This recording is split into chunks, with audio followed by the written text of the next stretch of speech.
se toi whaatalo whātu lau whaafonganga Samoa, alo maia o talafou ala Radio Samoa mole nei tai au.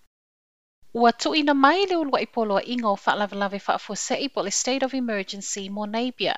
Le nei polo inga na amata whaamamaluina i le pōana pō, ona o tīmunga mamafa ua mafuai lo longa, solo palapala mai se tasi o no fuanga mapu e pue, ma tu uai le to a tele fale ona ua lo fia i le vai. Silia ma le se lau fale i Napier na a fia i lo longa i le pōana pō, ma o se whai numera o lo o alualu pia i lunga. O le to a tele o nei a inga na ave esea uma mai o lato maota, whaatasi mangalue ngā lawe ai e whaasawina mai ai mai lo longa. Pōna la pata i ai Napier i lo longa ma timunga mamafa ma e ono whaatupula ia i le aso. E o atu le silia ma le lua awhi whale o ainga ua motu sia nei e le tise, tu sama reporti le company malusi angatau e le tise le Unison. Tu whatasia talo nei tai au, ua talo sanga mai le pule nui a Kirsten Wise i tangata Napier e no nofo i le whale ma aua le so ona whewai i ta avale. Ma a whai le o saunga le mu, wa tatau nei loa ono o ese mai ai a ngai atu i a inga mau e wha amautu ai mo le nei taimi le tu mau. E le o malo lole ofiso tinei mui a lātou ngā luenga la veai, ma ua la patai mai ai i lātou e mo o mia le fesoa soani, wha a fesoa ta i vave le tasi. Ua talo sangal wha atonu sili le soifua malo loina, Dr. Ashley Bloomfield, wa te tawana wha amalo sia le wha o ngāo tali fofonga po o masks ino fuanga whai tele. Iso e suenga o whai nei wa mawai, e le i wha o ngā ina, e le tasi case le ana wha amaonia i le aso sa, wha atu a umatu tali fofonga i le taimina whai malanga ai, i lungo le wa ale e New Zealand, le ana tu ua au kilani wha moe mo Wellington e le pō le aso tofi talu wai.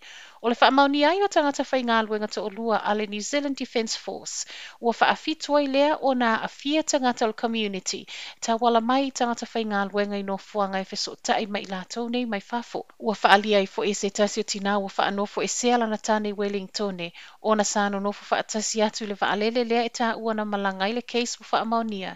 E whai lava si ona whaanoa noa, i le whe sui ia i o whautuanga ma le vaenga o loo whaia su e suenga, ma whe so taim tangata o loo whaanofo e sea. Mana Tali Plumfield e moni e whai lava si mle mautonu o whautuanga o loo tu inatu i tangata, e vāvala lata whe so ta inga ma cases ua whaamaunia. O le aungani a Bloomfield, e le o tutusa ma le tua wanoa mai le malo, le e tu lava le whaitalia le tangata pe o ngā le mask, pe le ai i no fuanga whaitele.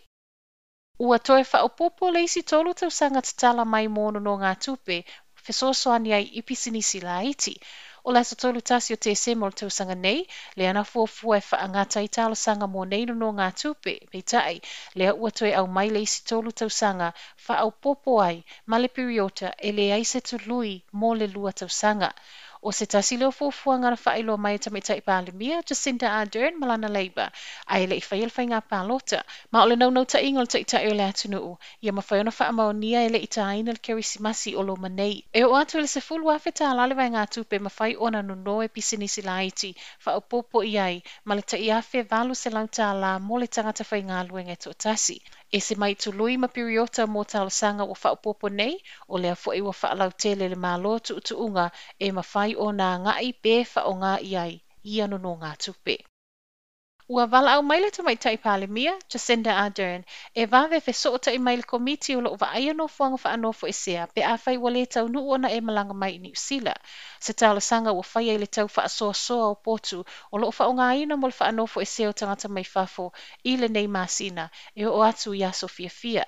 Ai mai le whaaulo le komiti o loo ngā whamal wha anofo e sea o pāsese mai whafo, Darren Webb, o lea ua wanoa leisi se lau potu, i le vao le aso sfulutolu a nga i le aso lua tolu o te sema, ma o nei avanoa o loo whaasoa lava i le tangata i mua ta o filo na avanoa. Sau noa Webb, o potu nei, na whaaleo e whesosoani i taimi e lo lofi mai ele to o tele o tangata whai malanga mai whafo.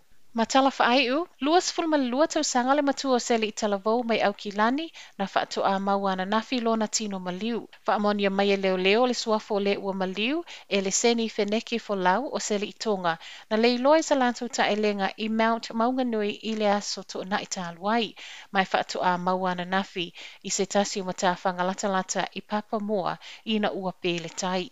Le hali ina iei malona ainga i salatu ta faonga wa leva na fuafua e whaatau nuu. E ui le ti ngā ma le whaingatau le maliu o le atalii na whai loelo na ainga i au kilani i lunga le Herald o le tūlanga i whaaftai ai o lea ua mawhai o na toe maua mai lo na tino maliu. E le i whaingofie ngā luenga la vea i masa ili ilinga na whaia ona o le loulo wā o le tau. O lo whaia pia nei so e suenga le tino maliu o le ali i talavou. Whai wa tuaim talafola Radio Samoa le nei tai au, o manuia telefo fuang o le nei asolua.